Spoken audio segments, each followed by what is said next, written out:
Okay, good morning students. This is a new attempt towards online learning. Let us see how best you can understand the topic. So today's topic will be on curves.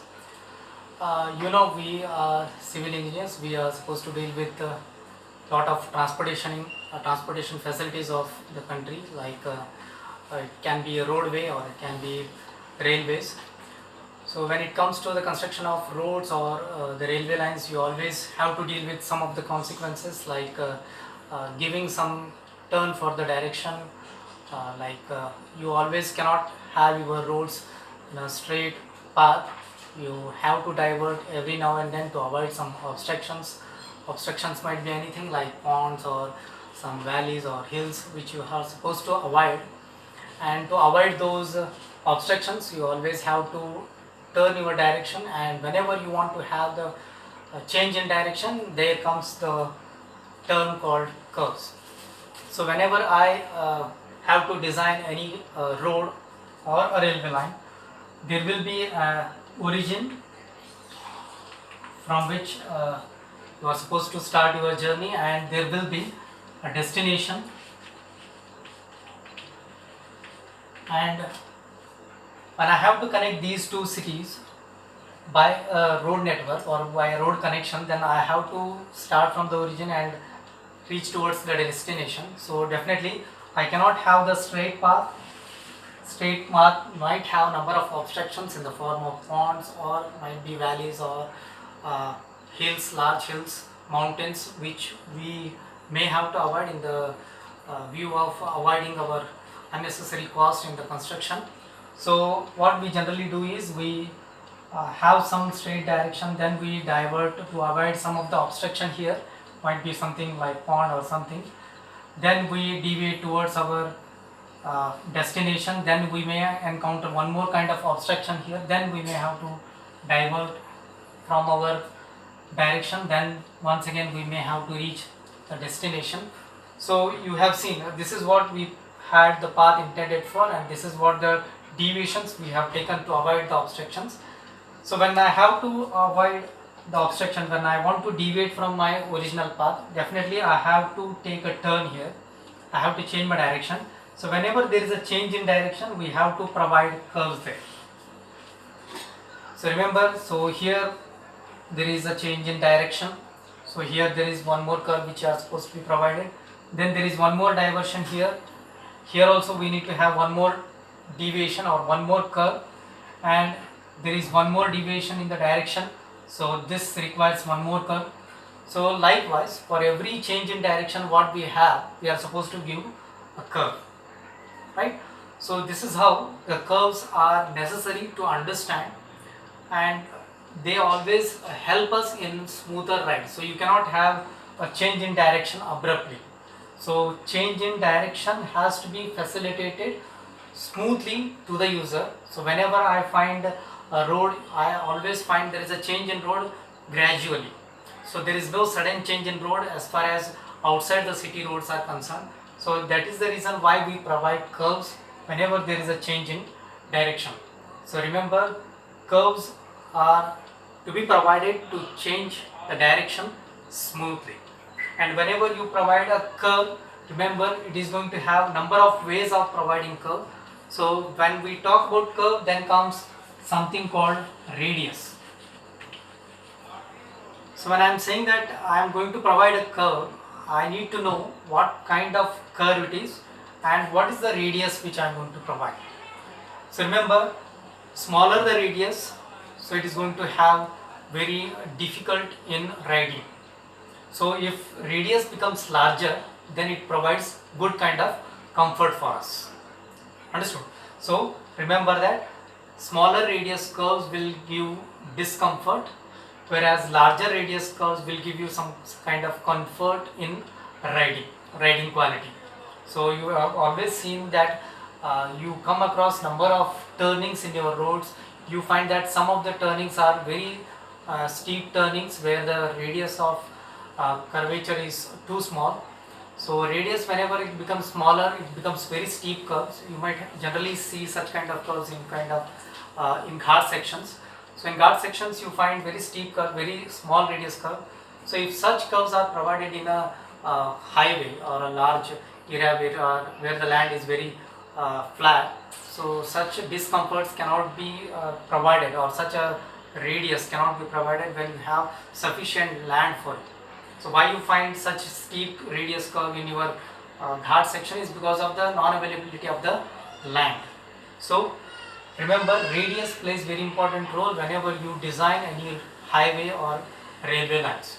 So when it comes to railways, when you provide the radius has to be very large, because the turning radius required for railway lines has to be very large, because the length of the railway itself is too heavy. So when the length is too heavy and if you provide a smaller radius curve, then turning for the railway becomes very difficult. So radius plays very important role, and we have to look into, as a civil engineer, we should learn what is the importance of radius in providing the curves in the highways or railways. So when I talk about the curves, I have to see what different types of curves I have and how I am going to provide them. So let us see what types of curves we have come across. So broadly we categorize curves into horizontal curves and then vertical curves. So horizontal curves are the curves provided in a horizontal plane, and vertical curves are the curves which are provided in the vertical plane. So what are these horizontal curves is, so when you see the whole land from the top, so how exactly you will be able to see the curves, right? So generally Google Maps are the best examples to understand a road curve. So when you open up Google Map, you will be able to see the road or the particular land from the top. So from the top you will be able to understand how the turning is, whereas vertical curves comes in picture in ground reality. So how exactly the ground profile is, right? So when you see it from the front, so the ground may look like this, isn't it? Earth, this is the top surface of the earth. So these curves what you are able to see, these are called as vertical curves, right? So here you can say that this is one curve which is provided, this is one more curve which is provided, this is one more curve which is a vertical curve provided, and to avoid these vertical curves you can even cut down the land, you can make a straight road like this. So cutting this portion of the land and then filling up this portion of the land, you can always have a road without vertical curves. So generally we avoid giving vertical curves, but in case if it is not possible, that if this amount of earth which is to be filled becomes very large, or if this amount becomes very large amount to remove the land, because this requires heavy amount of machinery to remove the earth and put it here so that earth becomes flatter. So this becomes very difficult when economics plays very important. When the cost of the construction becomes huge, then we may have to provide the vertical curves to avoid the unnecessary cost incorporated in removing this earth and putting up here. So vertical curves are the curves which you will be able to see from the front, and horizontal curves you will be able to see from the top view. Generally the topics what we are going to consider right now is going to be horizontal curves, right? And horizontal curves itself have number of types. So let me take what different horizontal types of curves we have.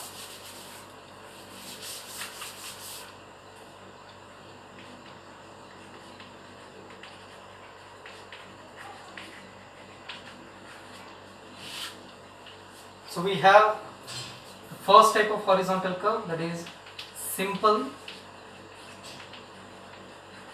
circular curve. Then the second type is compound curve, and the third type is reverse curve. So the first one, simple circular curve. So remember we are dealing with horizontal curves. So these are the curves which are being seen from the top view, which are lying on the horizontal plane. So they lie on the earth surface, And simple circular curve is the curve which will have only one radius. Remember, simple circular curve means it is the curve with one single radius, whereas compound curve means it is the curve which has got two or more curves in it. It is not a single curve, it has got number of curves in it. So minimum number of curves required to call it as a compound curve is 2. So if there are two curves and both the curves have different radii, then we can call it as a compound curve. So minimum number is 2. So there may be a compound curve which can have 4 radii or 5 radii or multiple radii. So minimum 2 radii you will get in case of compound curve, right? So remember, to call it as a compound curve, you need to say that there must be two curves having two different radii, and both the curves must have their centers at the same side of the curve. Their centers must be at the same side of the curve. For an example, if I take this as one curve and this as another curve, so this curve has got one radius and this curve has got another radius. So R1 is the radius of this curve and R2 is the radius of this curve. So if you just observe, center of this curve is here, we can call it as O1, and center of this curve is O2, which is here. So this has got radius R1 and this curve has got radius R2, and both the centers are on the same side of the curve. So this is what is called as compound curve.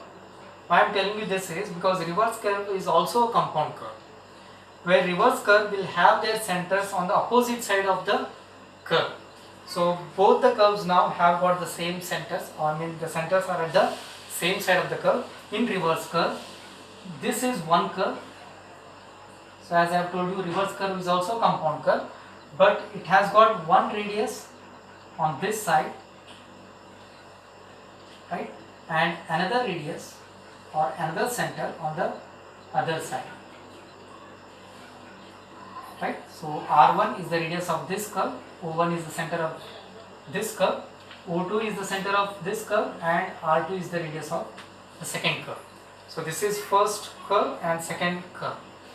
This curve has got a different radius and this curve has got a different radius. But if you just observe their centers on the other side of the curve. So one center has got this side and another center is on the other side. They change their direction, right? So here in compound curve, both will divert towards the same direction, whereas in reverse curve, the other curve will divert in the other direction, right? So that is why this curve is also called as S curve. The name of this curve is also called as S curve because it resembles the alphabet S, right? So that is why this is also called as S curve. Reverse curve or S curve is nothing but a compound curve, which is the combination of two curves, and both the curve may have same radius or may not have same radius, and they will always have their centers on the other side of the curve, right, on the opposite side of the curve. Remember, reverse curve may have same radius or may not have same radius, but there has to be two curves. But in compound curve, it is necessary that both the curves have different radii. So you cannot call that when both have same radius, it becomes one simple circular curve, right? So this is about the types of curve, and in the next topic we will discuss about how exactly we are going to have these curves and what are the different elements of the curves which we are going to see. Clear?